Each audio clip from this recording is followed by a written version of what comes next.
Alhamdulillah wa syukurillah wa la hawla wa la quwwata illa billah. Wassalatu wassalamu ala Rasulillah wa ala alihi wa sahbihi wa ala. Rabbi shrah li sadri wa yassir li amri wa hlul 'uqdatam min lisani yafqahu qawli. Amma ba'du, Bapak Ibu yang dirahmati Allah, alhamdulillah kita bisa duduk lagi di rumah di antara rumah-rumah Allah untuk melaksanakan ibadah sholat Isya yang dilanjutkan dengan majelis ilmu.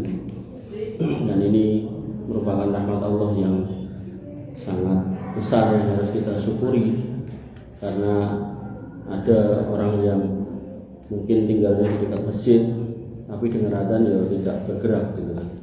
Kemudian ada juga orang yang kemudian longgar sebenarnya tapi hanya untuk bermajelis ilmu pun susah. Padahal Nabi SAW mengatakan, man salaka thariqan yaltamisulahu fi ilman sahalallahu lahu thariqan ilal jannah. Siapa yang berjalan menempuh satu jalan yang di dalamnya ada proses menuntut ilmu, maka Allah akan mudahkan jalan ke surga. Jalan ke surga niku kata pintu surga niku enten 8. Cuman ini wow, kadang ada jalan yang Allah mudahkan, mudah tinggal masuk, duduk, menyimak. Nah, mungkin pertengahan jalan ada snack yang datang. Enak tadi kita jadi musak niki enak. Kula waktu SMA dulu, mungkin sekitar tahun-tahun 2000-an awal. Niku membaca sebuah artikel. Solo 25 tahun lagi akan mayoritas Kristen. Kenapa Pak? Karena pada waktu itu pengawasan niku mboten enten seneke gitu. Jadi sebagian orang niku seneng yang enten berkate. Nah, yang biasa enten ngoten niku enten gereja. Enak pengajian ning gereja mulai arep ngene. Makanya banyak yang murtad. Tapi ternyata wa makaru Allah wallahu khairul makirin. Nah, niki pengajian niku enten pundi-pundi senek. Sampai enten kula nggih mau niteni ibu-ibu mungkin ya. Mungkin putra-putrane nggih diberikan kehidupan yang tidak mudah. Dan beliau juga mungkin sudah sepuh sehingga kalau kerja juga sudah susah. Jadi kerjaannya nggak tahu setiap apa, tapi saya sering banget ketemu di Solo nih. Dan dalan kula nek ajeng ngantor niku montel dari majelis ke majelis. Ulang ya berkat. Nek dipengke majelisnya enten 3 ya 3, jenisnya 5. Ya tinggal meluruskan hati toh. Nak nyari ilmu untuk berkat. Nah, tapi nek nyari berkat ya, ilmu ini tidak dapat, pahalanya kecer. Kulo nate Pak, kulo yang ngisi pengawasan dan PT 3 Pilar. Enggak tahu saya pernah cerita sedikit belum. Tapi PT 3 Pilar niku kan pabrik ciki-ciki niku lho, snack-snack. Niki kulo mboten nyuwun nggih, terus dicepak nggih mboten ampun.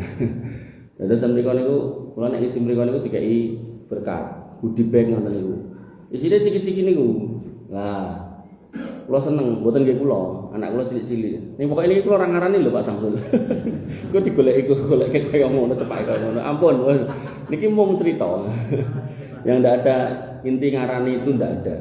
Nah, kemudian terus kulo titeni, wah, iki nek digawani ngono, dalang motor kulo pas sing niku NMAX niku rusak. Masuk servis ngoten. Wah, nek digawani meneh nggawane kangelan nih, kulo beto fiction. Akhirnya kulo cepake Pak Ransel, Pak. Ransel mengantisipasi nek digawani wong tebih kok. Kulo ngisi khotbah, Jumat niku kan kulo ke balik kota. Balik kota dugi mriku 45 menit lho. Wis panas, pacet, terus musuhnya tergede niku lewat ring road. Mungkin sakderenge pabrik niku enten kandang ayam yang konon katanya kulo nggih mboten nate ngitung, katanya di dalamnya itu ada 1 juta ekor. Ayam petelur niku lho. Jadi sepanjang pinggir niku bener-bener pinggir jalan. Jadi sepanjang jalan di deketnya niku mabut lek pitik, Pak. Jadi bener-bener perjuangan sampai sana, Pak. Wis penuh debu, panas gitu kan. Nah, singkat cerita, Pak. Kulo nggih fiction, Pak gawake Ransel, barangkali kok dicangkingi gitu toh. Wah, khotbah berapi-api sudah gitu. Kulo nek khotbah kaya wong ngamuk-ngamuk kae, pokoke ra entuk wong turu. Karena memang ya saya tahu nggih, sunahnya khotib niku nek khotbah niku suaranya harus banter, jangan sampai jamaah malah turu ngorok-ngorok. Nah, begitu rampung, nyak ingu kula. Sing biasane ngeluh kok ora teko. Mlaku ya tak gawe alon-alon kok ya ora sing ngoyak. Akhire kula mulih Pak nggo tas kosong. Sepanjang jalan itu saya mau berbes kok. Ya Allah, iki mau entuk pahala apa ora? Nggih, artinya nggih, kita berbuat baik pada kaum muslimin dengan menyiapkan macam-macam gitu kan. Nah, panjenengan sebagai kaum musliminnya harus menata niat. Kula karingi contoh melih, Pak. Jumat barokah. Jumat barokah ini kan saya kasih makanan, mungkin rampung Jumatan dibagikan gitu kan. Tapi beberapa masjid niku nggih, niku mung diglethake tok. Akhirnya nopo? Begitu imamnya niku salam pertama, assalamualaikum warahmatullahi wabarakatuh. Cilik-cilik niku melayu gudu. Nah, itu akhirnya apa, Pak? Sedekah tidak menghasilkan akhlak yang baik. Nah, sehingga nanti ada beberapa masjid niku menyiasati, Pak. Niku sekule niku didekek ngajeng imam niki. Jadi nek pun salam pun rampung niku lagi ditokke. Jadi sing keduman sik dhewe imame. Monggo jenengan penggalih. Pokoke jangan sampai nggih kita itu malah menghadirkan anak-anak kita sing gampang rebutan, gampang royokan gitu ndak sae. Sampai ten mriki niku enten diparingke etalase. Etalase mboten enten kuncine. Nek nggih memang harus digeser itu. Wah, begitu rampung saking ling royokan niku, nganti pintu etalase kaca niku pecah, Pak. Piar gitu. Dan akhirnya nggih niku wau dievaluasi gitu. Bahwasanya hal-hal seperti itu mungkin perlu harus diperhatikan ya. Efek dari sebuah proses jangan sampai menghasilkan kesalahan. Nah, kembali ke sini. Bapak Ibu yang dirahmati Allah, kitab At-Tadhkirah yang kita masuk di kemarin sebenarnya satu bab tapi karena panjang saya bagi dua. Nah, ini setengahnya. Yaitu ucapan ketika memasuki pekuburan dan dibolehkannya untuk nangis di dalamnya. Nah, nangis yang seperti apa? Nah, nanti kita simak coba. Disebutkan dari Buraidah bin Husayb radhiyallahu an, ia berkata Nabi SAW bersabda, "Nahaitukum an ziyaratil kubur fazuruha fa inna fi ziyaratiha tadhkiratun." Aku dulu melarang kamu untuk ziarah kubur, enggak boleh. Tapi sekarang ziarahlah karena itu ya, di situ ada tadhkirah, peringatan. Peringatan tentang apa? Kematian. Kalau kita itu pasti mati, pasti Pak, pasti. Makanya mau saya bacakan hadis man salaka tariqan yaltamisu fi ilman sahalallahu lahu tariqan ilal jannah. Barang siapa yang kemudian menempuh jalan menuju dalam rangka untuk menuntut ilmu, maka Allah akan mudahkan jalan menuju surga. Kula nek kelingan hadis niku kula sing paling seneng, Pak. Kenapa? Kula sebulan niku ngisi majelis 120 luwih. Hitungan terakhir ning saya menduga nek dihitung melih niku bisa hampir 140 kali niku. Karena ketambahan yang terakhir niku ten Pondok Tahfidz IPHI Solo niku seminggu saya Senin, Selasa, Rabu, Kamis. Nah, 4 kali 4 16 kali gitu kan. Niku nek mlebet full gitu kan. Nah, kemarin waktu hujan terus bianget niku, kula ndalah kisine tebih sampai ke Karanganyar sana. Nah, itu ada kecelakaan. Wongnya sampai gletak gitu. Kula mung batinan kula. Wah, nek aku mati langsung mati syahid itu. Batinan kula, ning mboten ngarep-arep. Ngarep ngoten niku maksud saya itu yang jenengan harus pahami nggih. Kematian itu pada akhirnya itu cuma sebuah cara. Nah, ning kita semua akan sampai ke sana. Nah, tinggal bagaimana prosesnya. Disitulah yang kita usahakan. Makanya ada orang yang kemudian bermaksiat mati dalam kondisi maksiat. Nah, itulah kita jadikan ambil pelajaran. Makanya tadi dikatakan dulu tak larang, ini saiki boleh agar kamu ngambil pelajaran. Pelajaran apa? Kalau kita pasti mati. Dan di antara orang-orang yang mati itu kan banyak cerita yang mungkin kita tidak boleh menggibahi, tapi misalnya kita tahu, oh sih kayak simpulannya mati mendem, simpulan mati gantung diri. Nah, disitulah kita mengambil pelajaran jangan sampai seperti itu. Termasuk kita memahami kalau kita itu akan ke situ juga. Itu sudah jelas, sudah pasti. Dan kita mendekati ke sana. Makanya orang-orang yang tidak sadar, masih belum sadar kalau menuju sana, itu jenengan akan menyaksikan umurnya sudah 70, 80, jek rebutan niki royokan niku, jek mikir proyek piye carane menguasai suatu hutan, menguasai suatu negeri, menguasai wis. Padahal enggak akan lama, Pak, enggak akan lama. Makanya Bapak Ibu dirahmati oleh Allah Subhanahu wa taala. Bapak Ibu dirahmati oleh Allah.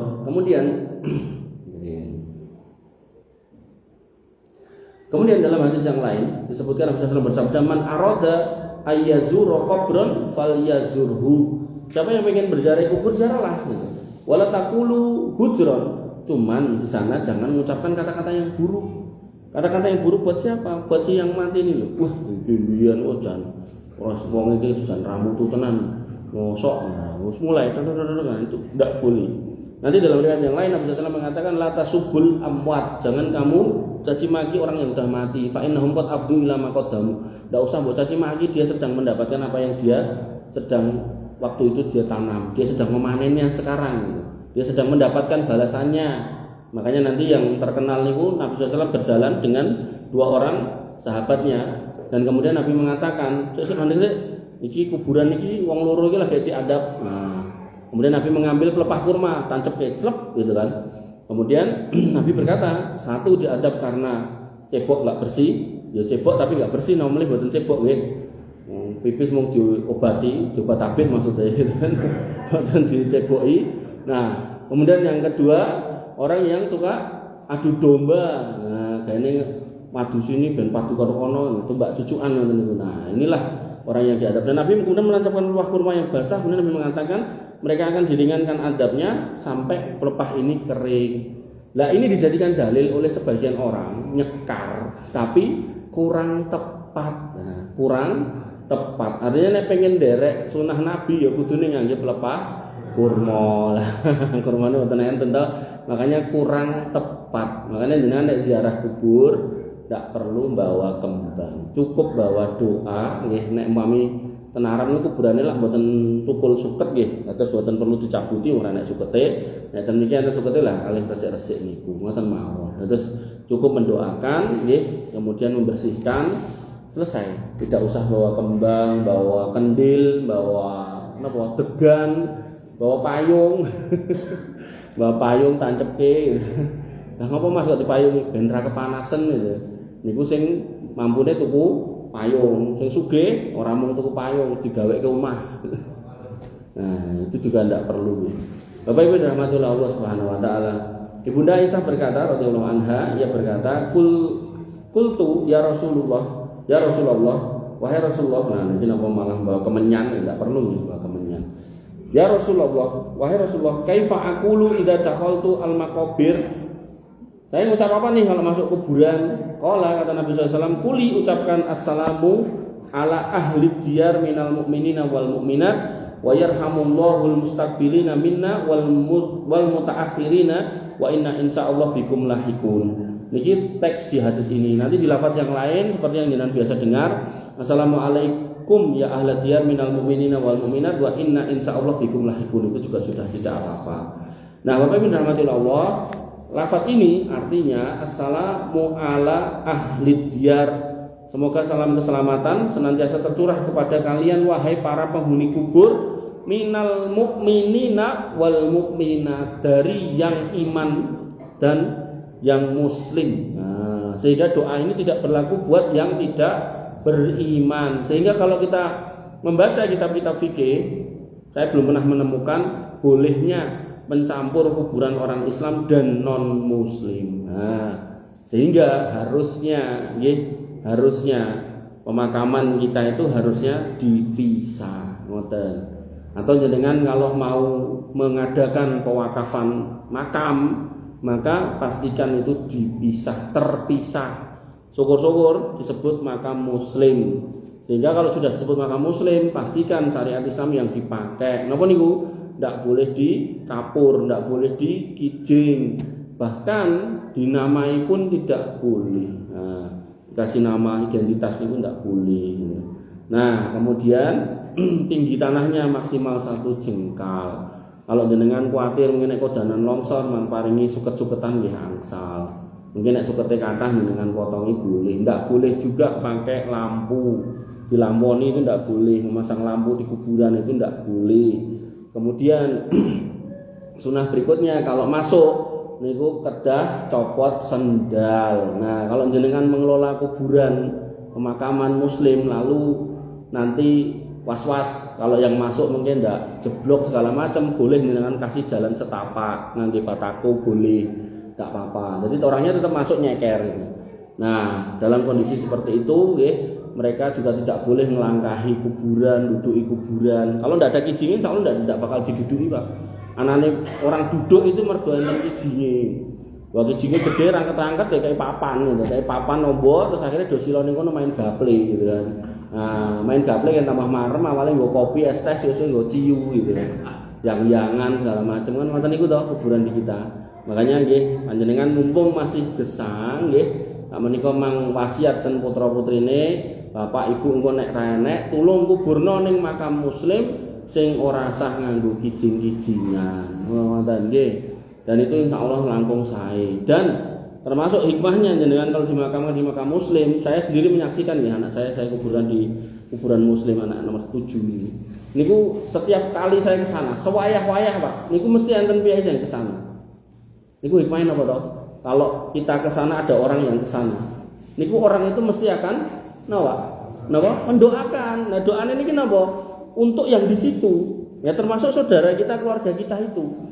Tapi nek jenengan ngapunten ten makam sing nyampur niku sing mara ya sak eneng-enenge wong mara sing arep yang-yangan enek, sing arep mendem enek, sing arep main gaple enek gitu kan, termasuk sing agama lain berdoa sudah enggak tekan ke kita, sudah enggak masuk gitu. Makanya Bapak Ibu dirahmati Allah, dan ini enggak dalam rangka gimana-gimana nggih. Makanya di satu kampung niku pernah minta nasihat saya, makamnya penuh, gimana saya bilang silakan beli tanah makam, bisa dengan dana kampung atau dengan wakaf. Nah, cuman tanahnya itu nggih dibelah duanya sesuai dengan rasio penduduknya. Misal nggih, muslimnya 80%, 80%-nya ini buat orang muslim. Nah, dipager sebelahnya ini buat yang non muslim. Ngoten. Jadi tidak kemudian sing non muslim ditaruh di pinggir kali ngoten mboten. Kita tetap satu tanah blok niku ning disekat ngoten. Sehingga disinilah yang muslim, disinilah non muslim. Dan ini enggak ada masalah ya, bukan apa istilahnya nek bahasane ngapunten nggih ngarep nekake syariat terus itu radikal mboten nggih. Enggak ada radikal. Ini syariat yang kita memang ada di dalam agama kita. Jadi bukan dicampur. Biar kemudian bisa ya itulah memang sampai seperti itu. Makanya seorang muslim itu mulia sejak dia di dalam kandungan ibunya, lahir mulia, kemudian besar ya mulia. Lahir mulia niku pripun dikan ngakekoi kan ndongake ten weteng kan ndongake ngoten to. Begitu kemudian gede kan ndongake mboke pake kabeh kan ndongake gitu kan. Nah, kemudian begitu nikah ya didongake. Nah, kemudian meninggal ya didongake sampai disuruh mensolatkan, bahkan sudah dikubur lama pun dia tetap akan mendapat bagian doa kaum muslimin. Salah satunya niki, salah duanya nek khutbah Jumat niku lho. Niku khatibnya mendoa napa? Allahumma ighfir lil muslimina wal muslimat. Dan niku khatib sak donya. Makanya jenengan nggih ngapunten yang mungkin Allah ndak kasih titipan putra putri, enggak usah khawatir, aku ora sing ndongake. Nek memang takdir kita tidak punya anak, tidak ada masalah gitu kan. Nanti doa khotib itu nyampe ke jenengan semuanya. Makanya Nabi itu menyampaikan doa seorang muslim bidohril ghaib, dalam kondisi orang lain tidak tahu. Misal saya doakan Pak Samsul atau sebaliknya, maka itu mustajab. Dan kemudian malaikat akan mengatakan walaka mislu, dan kamu akan mendapatkan hal yang serupa. Makanya misal saya doa salah satu di antara jenengan atau jenengan doa saya, niku balik mung siji, tapi begitu jenengan Allahumma ighfir lil muslimina wal muslimat. Ya Allah, ampunilah orang beriman laki-laki dan perempuan, wal mukminina wal mukminat, dan orang berislam yang laki-laki dan perempuan, al ahya minhumul amwat, yang hidup maupun yang sudah wafat. Niku manghitung piyambak niku pirang miliar, pirang ratus miliar niku. Nah, niku semua akan mendapatkan doa malaikat walaka mislu, dan buat kamu yang serupa juga. Makanya baliknya wakah. Sehingga jenengan misal enten pengawasan, enten acara napa-napa niku biasanya kan enten piyai sing ndonga niku. Nah, niku awalane kan Allahumma ighfir lil muslimina wal muslimat niku. Nah, jenengan ampun kemudian dongane kok mesti kok ning ndi kaya ngono, kaya nek liyane, kaya rapal liyane. Ampun nggih. Justru itu sing paling marem nek menurut saya loh. Karena itu nanti baliknya itu kayak bianget gitu. Nah, maka kembali ke sini. Hikmah kenapa kita disuruh memakamkan bersama dengan kaum muslimin. Tadi saya secara pengalaman saya pribadi saya melihat niku nek kula mriku wayah-wayah niku enten piyai sing ziarah. Dan ziarahnya juga ndak aneh-aneh, ya bukan njaluk donga ten mriku mboten. Nah, tapi mendoakan ngoten. Jadi kalau udah ngoteki kuburan niku bukan minta doa, tapi kita mendoakan. Pak, nyuwun pangestunipun kula ajeng tetak melih, ndak boleh itu. Dengan mang mriku mendoakan, Allahumma ighfir lahu warhamhu wa'afihi wa'fu anhu dan seterusnya. Kemudian wa yarhamullah al-mustaqdimina minna wal mustakhirin, dan semoga Allah merahmati orang-orang yang terdahulu dan orang-orang yang belakangan. Yang sampun sedo niki mugi-mugi jenengan dirahmati, terus sak mangke yang ngajeng kesini yang dereng sedo sak menika mugi-mugi nggih dirahmati ngoten. Jadi memang ini doa untuk semua kita, dan ibaratnya napa? Ketika Nabi mengatakan banyak-banyaklah ziarah kubur, itu dalam rangka mendoakan, sekali lagi bukan minta doa. Dan dongane niku ternyata ya buat orang yang sudah wafat niku dan orang yang masih hidup yang nanti akan kesini gitu. Kemudian wa inna insyaallahu bikum lahikun, dan kami yang ziarah ini insyaallah akan nyusul. Bapak Ibu dirahmati oleh Allah Subhanahu wa taala. Kemudian hadis-hadis di atas mencakup sebuah fikih yang agung, yaitu bolehnya ziarah kubur bagi kalangan laki-laki dan wanita, serta bolehnya mengucapkan salam kepada penduduk kuburan, serta bolehnya seorang wanita menangis di kuburan. Jadi menangis dalam hal ini yang ditentukan. Dan di dalam hadis Buraidah ada tambahan, as'alullaha lana wa lakumul afiyah, aku memohon kepada Allah keselamatan bagi kami dan bagi kalian. Dan di dalam kitab As-Sahihain disebutkan bahwa Nabi SAW melewati seorang wanita yang sedang menangis di sisi sebuah kuburan, lalu beliau bersabda kepadanya, ittaqillaha wasbiri, bertakwalah kepada Allah dan bersabarlah. 21 hadis riwayat Bukhari dalam Sahih Jami' Al-Janais dan Muslim di dalam Al-Janais. Nah, di sini hadis ini disebutkan oleh Imam Al-Qurtubi ini bahwasanya ini menjadi dalil bolehnya jenengan bersedih atau menangis di kuburan. Cuman ada batasannya. Nangis kalih napa? Meratap. Nah, jadi nek mung mbrebes kelingan sedih enggak apa-apa. Tapi kalau kemudian mukul-mukul badan gitu kan, dakur-dakur lemah, tangi meneh Mas, itu enggak boleh ngoten niku nggih. Atau kemudian jambak-jambak rambut gitu kan, menampar-nampar pipi atau orang-orang Syiah itu enggak boleh. Tapi nek mung brebes enggak apa-apa. Tapi rahmatullah Allah Subhanahu wa taala. Kalau seandainya hukum menangis di kuburan dan menziarahinya haram, maka Nabi dalam hadis tadi akan melarang wanita itu dan mencegah mereka dari melakukan hal itu. Sebagaimana Nabi melarang orang yang telah melakukan sesuatu yang haram dan melanggar suatu larangan. Adapun riwayat tentang larangan bagi wanita untuk menziarahi kubur, maka riwayatnya tidak sahih, artinya sudah dibantah atau sudah terhapus. Sedangkan riwayat yang sahih adalah apa yang telah disampaikan di atas tentang bolehnya berziarah kubur bahkan pada wanita. Hanya saja perbuatan kaum wanita ketika keluar yang tidak diperbolehkan adalah bertabaruj. Bertabaruj niku berpakaian yang mencolok itu. Jadi areng kuburan enggak buengesan itu enggak usah gitu. Nggih, enggak usah.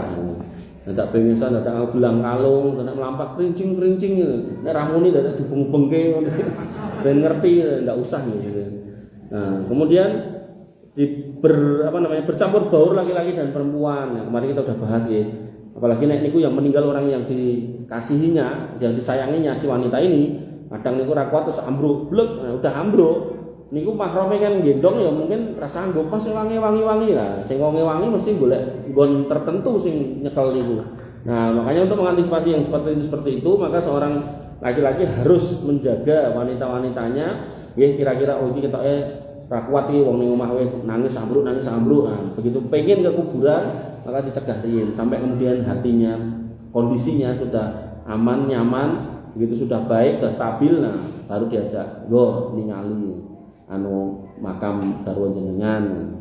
Nah, di situ nangis boleh, tapi nek kemudian bengok-bengok meleh, nah niku dibawa pulang. Enggak boleh. Jadi meratapi orang yang mati itu enggak boleh dalam Islam.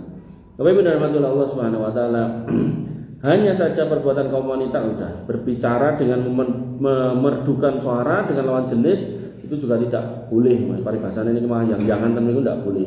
Maka semua ini dilarang dan aku telah menyebutkan di dalam kitab sebelumnya perbedaan hukum antara wanita tua dan remaja, maka renungkanlah. Ini pembahasan yang lalu. Diperbolehkan bagi engkau untuk menangis di kuburan karena sedih terhadap kematian keluargamu atau karena kasih sayangmu kepadanya, sebagaimana dibolehkannya menangis saat kematiannya. Jadi waktu meninggal itu boleh. Dan tangisan menurut orang-orang Arab adalah tangisan yang biasa, bukan ratapan. Terkadang tangisan ini disertai dengan teriakan, memukul pipi, menyobek baju, menyobek saku, menggundul rambut, maka ini semua diharamkan menurut ijma' para ulama. Dan terdapat ancaman akan hal itu sebagaimana Nabi SAW bersabda, ana bari'um mimman halaqo wa salaqo wa khoraqo. Aku berlepas diri dari orang yang halaqo, membotaki rambut. Garwane seto gundul. Pokoke ngono aku rambutku apik engko ndak enek wong seneng ndak, aku ndak dioyak-oyak wong jak rabi, moh aku. Cintaku hanya untuknya, ndak boleh. Soal nanti kemudian ada yang ngoyak jenengan tolak, enggak apa-apa, enggak ada apa-apa. Mertua saya itu waktu ditinggal suaminya, berarti mertua saya juga. Ini masih umur 40-an, 40 berapa nih? 43 atau 45. Dan mukanya kan muka-muka rodok-rodok Arab-Arab, India ngoten niku. Walah niku sing marani nembung niku kata, tapi ditolak. Karena napa? Putrane enten 8 gitu. Engko gek aku malah sibuk ngurusi dhek, anakku ora keurus. Pilih bersabar untuk bertemu dengan suaminya lagi ya. Jadi wanita yang menjanda dan tidak menikah lagi, maka dia akan bertemu dengan suaminya yang terakhir. Tapi nek seorang suami atau seorang laki-laki yang beristri lebih dari satu, nah nanti semua akan dipertemukan. Pak Anteng responnya tidak seperti yang saya harapkan. Alhamdulillah. Bojone siji soalnya. Bapak Ibu dan Allah Subhanahu wa taala.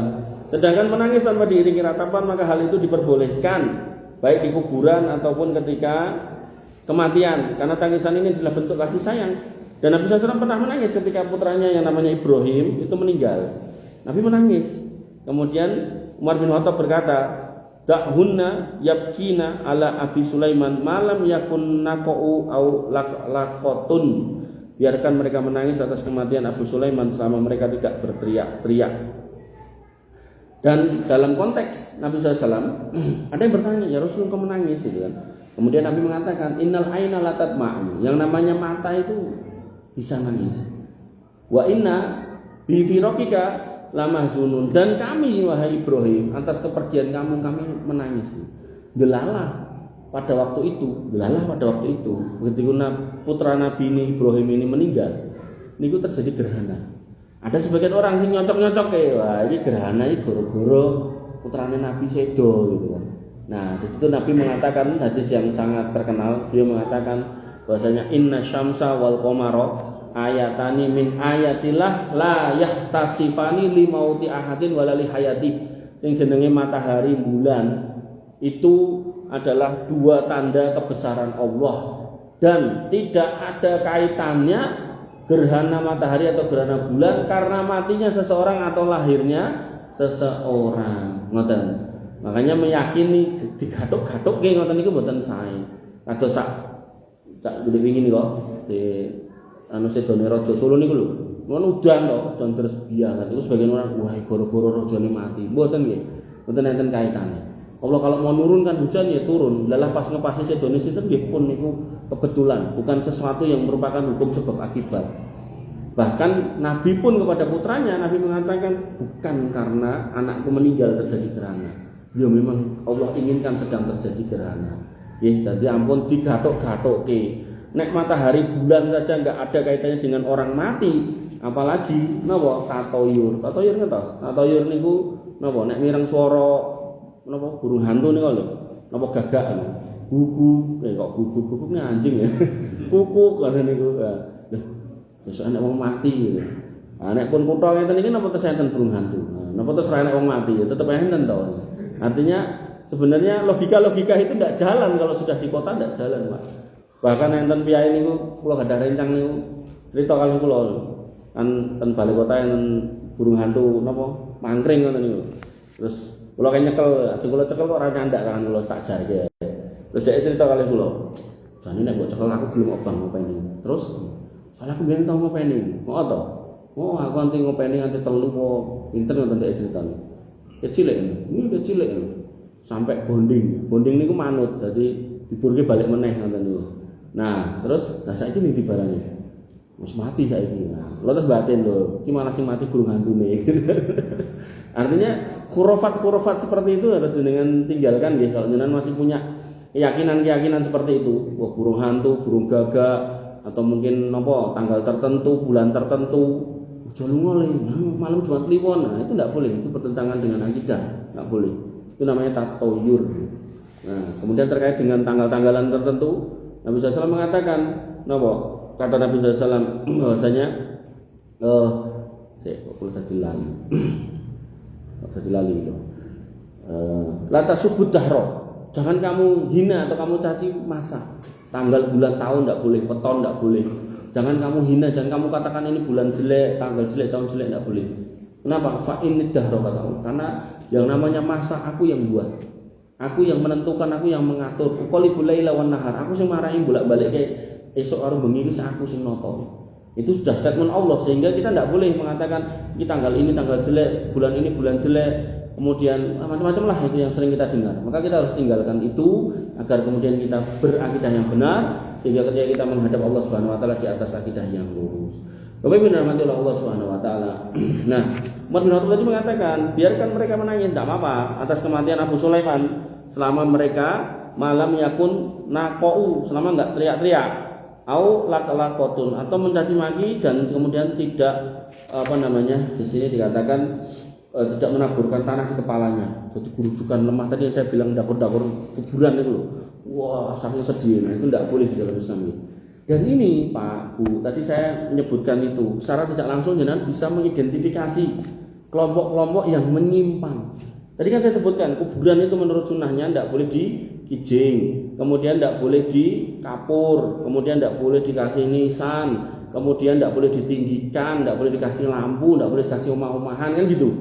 Tapi hari ini ada orang yang kemudian mati justru kuburannya dibuat seperti itu, kemudian malah dikai kembang dironce-ronce, ditutupi. Nah, kita nutupi motornya ngangge terpal itu ditutupi ngangge roncenan melati segala macam, terus dibangunkan bangunan yang mungkin indah ini kayak masjid niki, kayak lampu, bahkan kayak foto sing gede, kemudian niku kuburannya dikai kerangkeng tralis saking stainless steel gitu kan. Dan setiap tanggal tertentu orang diminta untuk ke situ melakukan apa yang disebut dengan tabarukan atau tawasulan. Nah, ini jelas bertentangan dengan sunnah Nabi SAW. Kalau belum lagi kalau kita ngomong sisi tawasulnya itu. Nah, kemudian Bapak Ibu dirahmati Allah Subhanahu wa taala, itu yang dari sisi itu. Kemudian dari sisi yang menampar-nampar tadi, mau berlumuran tanah segala macam, itu juga dilakukan oleh sebagian orang yang ngakunya Islam gitu kan, bil khusus mereka sekarang banyak di Iran sana, orang-orang Syiah, itu yang dia itu menangisi atau merasa ikut sedih dengan wafatnya Al-Imam Husain radhiyallahu anhu, cucu dari Nabi SAW, putra dari Ali bin Abi Thalib yang meninggal karena terbunuh di Karbala. Nah, itu kemudian mereka menganiaya diri setiap 10 Muharram, dipukul-pukul dadanya nek wong Indonesia. Nek wong luar niku mboten ngangge tangan, ngangge rantai, enten sing ngangge lating ditutukke ngenten iki, enten sing dibabekke ngoten niku. Bahkan nek berdarah, mereka punya keyakinan setiap tetes darah itu akan menjadi saksi kebaikan di akhirat. Padahal Pak, kalau kita mau jujur, yang namanya Imam Ali, bapaknya Imam Husain, ini mati juga dibunuh. Tapi sekalipun yang namanya Husain radhiyallahu anhu tidak pernah menyakiti dirinya dalam rangka untuk menghayati kesedihan kepergian bapaknya. Dan ini menjadi dalil kalau apa yang dilakukan mereka itu keliru. Sehingga kalau sudah keliru ya jenengan jangan deket-deket. Sayang 1000 sayang, ada ajaran mereka itu yang disenangi cah nom. Napa niku kawin mut'ah, kawin kontrak. Kawin itu kayak orang nyewa PS atau nyewa motor ngoten niku. Saya nikahkan engkau dengan si fulana dengan mas kawin sekian selama sekian. Jadi selama sekian ini mau disebut selama 2 hari gitu kan. Kok kemudian pun telas niku wedale, enggak perlu diucapkan kata talak otomatis pegatan gitu. Bahkan ngapunten sampai ada yang memberikan analogi yang sangat ekstrim. Umpami lagi metingkring kali garwane ngoten. Umpami lagi di atas tempat tidur bersama dengan istrinya sedang berhubungan. Niku wektune entek niku ya harus entek gitu kan, bubar. Ngoten. Jadi rong rampung urusan itu tetap kudu bubar sampai seperti itu. Lalah niki menjadi sebab banyaknya para pemuda niku gabung. Jadi bukan ilmu yang dicari tapi nafsu yang dituruti gitu. Makanya Bapak Ibu rahmatullah Allah Subhanahu wa taala nggih, seorang muslim harus hati-hati. Jadi kalau ngomongin kuburan kadang itu kemudian sampai pada fikih-fikih tertentu, akidah-akidah tertentu kita bisa mengidentifikasi, oh ini berarti sing kono kae iki ra cetha ora bener. Makanya jenengan kalau kemudian ada yang ngajak-ngajak ke tempat-tempat yang seperti itu jenengan harus mulai berpikir loh, Nabi iki kuburane gak dikijing, gak entuk mijing. Sampai Nabi juga mengatakan wala taj'alu qabri idan, jangan jadikan kuburanku tempat ngumpul, tempat rame-rame. Kok ini malah rame-rame di kuburan. Nah, semua yang bertentangan dengan sunnah ini mesti sebuah kekeliruan. Tidak mungkin itu sebuah kebenaran. Makanya ada juga jamaah niku ketika ngumpul, mereka ngaji jane. Ning itu ane mulih dari pengajian niku, ning tanggane kafir kowe Pak, ning pake kafir kowe Pak, ning mboke kafir kowe Bu gitu. Ning kancane kafir kowe Bro gitu. Kopar kafir lah itu jadi ngaji apa kan gitu. Nah, yang seperti ini kan harus hati-hati ya.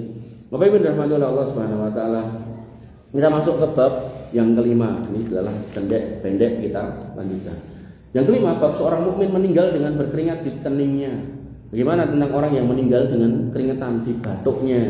Dikatakan oleh Buraidah radhiyallahu anhu, Nabi SAW bersabda, al-mu'minu yamutu bi araqil jabin. Seorang mukmin meninggal dengan berkeringat di atas keningnya. Abdullah bin Mas'ud berkata, sesungguhnya seorang mukmin tetap memiliki kesalahan dari kesalahan-kesalahannya, lalu ia dihukum karenanya saat ia mati sehingga keningnya berkeringat karena hal itu. Itu satu pendapat.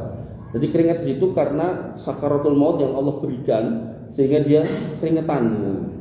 Kemudian yang kedua, sebagian para ulama berkata, sesungguhnya berkeringat kening seorang mukmin saat meninggal lantaran rasa malu terhadap Rabbnya karena ia telah berbuat sesuatu yang menyelisihi perintah Rabbnya. Niku ada yang berpendapat seperti itu. Karena ia telah mati dan yang tersisa hanya rasa malu yang sangat kuat dan semakin memuncak, dan rasa malu itu terletak pada kedua mata. Itu adalah permulaan dari rasa malu. Sedangkan orang kafir, maka ia tidak akan melihat hal ini, dan seorang muwahhid yang beriman seorang beriman yang akan diadab karena lantaran kesalahannya, maka ia akan disiksa dengan siksaan yang harus ia terima dengan menanggung rasa malu ini. Jadi keringetan itu karena rasa malu, karena dia punya dosa. Pekewuh ajan ketemu Allah, tapi memang harus ketemu keringetan. Nah, kemudian sedangkan keringat di kening yang keluar saat kematian adalah bagi orang yang berhak mendapatkan rahmat Rabbnya, dan hal itu tidak menunjukkan bahwa ia seorang wali atau orang yang baik. Itu hanya tanda bahwa ia malu kepada Rabbnya, serta kabar gembira, hadiah dan pemberitahuan bagian dari karomah yang dia terima. Wallahu a'lam. Nah, dalam sebuah hadis dari Ibnu Mas'ud disampaikan atau disebutkan, mautul mukmin bi araqil jabin tabqa 'alal baqiyatu minad dunubi fayujazi biha indal maut. Kematian seorang mukmin dengan kondisi keningnya berkeringat, ia masih mempunyai dosa sehingga ia dibalas dengan apa yang dia bawa ketika dia wafat, yaitu dikeraskannya kematiannya untuk menyaring dosa-dosanya. Jadi, ngeten, orang yang Allah inginkan kebaikan, maka di akhir hidupnya, maka Allah akan perlihatkan hal-hal yang membuat dia itu takut. Nah, rasa takut yang dia rasakan ketika mau meninggal itu menjadikan sebab rahmat Allah sehingga dia keluar keringat. Nah, nanti dalam kitab-kitab yang membahas tentang husnul khotimah itu menjadi ciri orang yang husnul khotimah. Batuke kemeringat. Padahal boten napa istilahnya, paribasane umpame nggih niku sedo ten kamar yang ber-AC sekalipun tetap kemeringat gitu. Nah, ini menjadi salah satu tanda husnul khotimah. Ini bukan berarti mungkin jenengan kira keringetan berarti husnul khotimah, mboten nggih gitu ya. Mboten. Jadi ada tanda-tanda yang terjadi yang bisa kita lihat, tapi ada tanda yang tidak terjadi tapi mungkin dia mengalami yang lain. Misal contoh, enten piyai maca Quran. Kula ada seorang ustadz ini masih muda, meninggal umur berapa nih? 42 atau pinten, masih muda. Jadi dia itu seneng banget kalau punya buku baru. Adalah bapaknya dan dia itu seneng baca buku. Dia kalau punya buku baru itu dikasih ke bapaknya. Nanti bapaknya rampung dibawa lagi sama dia, dibaca. Gentosan, itu buatan beli dua, nanti beli satu dibagi dua. Nah, dia meninggal waktu baca kitab pagi-pagi dalam posisi duduk. Nah, umpami ini meninggal kayak gitu tidak keringetan ya, terus bukan berarti kemudian ini berarti suruh khotimah mboten. Kondisi ketika dia meninggal itu sedang apa? Baca kitab. Nah, berarti ini baik. Termasuk orang yang kemudian meninggal waktu sholat itu baik. Kemudian orang yang meninggal di hari Jumat, gitu kan? Hari Jumat itu baik, gitu kan? Maka sebab-sebab itulah yang jenengan perlu cari. Carane pripun? Umpami nggih, jenengan ningali enten piyai niku sedo hari Jumat. Nah, jenengan tanglet, harus yang mati Mas, nggih mboten. Sama keluarganya. Garwane lah khususnya, nek niku suami istri, mang tangleti ibu atau mbak itu atau yu, ini garwamu amalnya apa gitu. Maka dia akan bercerita. Nah, cerita itulah yang jenengan harus ikuti. Nah, suatu ketika nggih enten jamaah pengawasan kula teng daerah Karanganyar niku bar tarweh Pak. Dalah ning tarweh mboten pas kula. Tarweh pas Kyai Sanes niku. Ning terus nek pas pengajian enten terus. Nah, niku nembe enggal lebet Islam, mualaf. Jadi pernikahan beda agama, dia non muslim, istrinya Islam juga. Punya anak 2 atau 3. Nah, selama menikah dia enggak pernah ngatur istrinya atau anaknya kudu ning gereja, kudu ngene, enggak. Jadi bener-bener dia muslim pun ya silakan jadi orang Islam. Nah, lambat laun dia masuk Islam. Nah, singkat cerita pas tarweh niku, salat niku bareng rampung rakaat pinten ngoten, geblak, bluk gitu. Betoten Kostati terus dalune jam kalih niku meninggal Ramadan. Nah, ini berarti kan insya Allah niku husnul khotimah. Karena sebabnya banyak. Satu Ramadan, yang kedua sudah masuk Islam. Orang kalau dari non muslim masuk Islam kan dosanya di reset, kembali lagi dari nol. Ini ampun, ini aku tak matusik kalau buneh, tidak boleh. Jadi itu tidak boleh. Nanti ada batasnya 2 kali. Kali yang ketiga sudah tidak boleh. Tidak boleh. Jadi jangan kreatif aneh-aneh ya. Nah, niku kemudian meninggalnya dengan sakit yang ada di kepalanya. Tentang itu vertigo atau darah tinggi. Nah, terus bablas niku. Nah, maka Bapak Ibu dirahmati Allah, ketika kita tanya kepada keluarganya, ya dijawab tadi ternyata jawabannya. Orangnya itu sama keluarga itu tidak pernah marah, baik. Terus anaknya ini malah didorong ngaji gitu kan. Jadi secara fitrah ini sudah masuk gitu. Tinggal hidayahnya itu datang di akhir menjelang meninggal. Gitu. Makanya Bapak Ibu dirahmati Allah Subhanahu wa taala, hal-hal seperti itu perlu kita gali. Dengan galinya tanya pada keluarganya. Kok iso mati ngene iki piye? Nah, amalnya apa gitu. Nah, itu yang menjadi PR kita semua dan itu tidak ada Pak, di buku itu tidak ada, jarang ada yang nulis bagaimana orang itu husnul khotimah dalam artian amaliyahnya ini loh, jarang. Makanya itu bagian dari kita takziah, kita tahu, kita dengar, kemudian kita lihat. Enten mulai rencang kula niku garwane niku umur 42 atau 43, setri, meninggal niku rumahnya kecil Pak. Rumahnya kecil, terus jenazahnya ditaruh di ruang tamu yang kecil, sangat kecil. Tapi niku yang datang takziah niku, piye carane niku nyolate. Dan niku koyo banyu mili rampung. Ini kan banyu anyar, ini kan banyu mili. Nah, rampung metu. Jadi sing takziah niku kuatah. Sampai dicepake kursi niku ramot. Ya kan yang ramot ya sebagian pulang, tapi pun nyolate. Jadi berusaha untuk nyolate. Nek umumnya kita nek ngene piye takziah kan lenggah lho. Terus sok mboten dicepake papan panggenan yen salat to. Akhirnya mau ngobrol rasan-rasan kadang yang dirasani mayit. Niki mboten. Niki nyolake medal. Nah, terus akhirnya saya punya kesempatan untuk bertanya sama suami ini. Iki jane nyonya jenengan yo sing nyolake akeh men anu wong ngendi wae pertanyaan kula ngoten iki. Terus saya bilang, Tat. Ini istri saya ini seneng majelis ilmu. Jadi enek majelis taklim ning kene melu, enek tahsin iki melu, sing teko kuwi mau kanca-kancane kabeh. Wah, berarti yo apik-apik no. Oh, insyaallah gitu. Kamu piye pengajian kok gitu kan. Nah, makanya Bapak Ibu rahmatullah Allah Subhanahu wa taala pentingnya mendesain nggih kalau jenengan umpami ngapunten ada keluarga yang meninggal, niku pastikan prosesi yang terbaik itu nyangoni dengan sangu yang paling luar biasa, yaitu apa? Disolatkan dengan orang yang sangat banyak.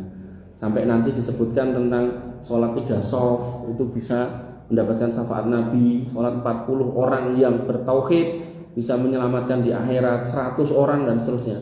Makanya kalau mung takziah kok ndak jenengan sumanggake untuk disolatin niku eman saestu. Padahal niku sangu terakhir yang terbaik buat seorang yang sudah meninggal dan OTW mau dimasukkan. Atau jenengan nek umpami wonten niku nggih dicepake ruangan, ditata yang baik, diparingi kran dibuat wudu, nek perlu umpami enten sajadah nggih dicepake sajadah, mboten perlu nggih. Ingat sing ngantuk ora ya. Mboten perlu gitu kan. Makane nek jenengan gateke wau ruang tamune cilik wis iso dinggo 3 sop niku soalé ngadeke dempet-dempet ora perlu napa rukuk sujud gitu kan. Nah, makanya jane kan simpel to, mboten perlu sajadah, cuman tempat wudu buat wudu.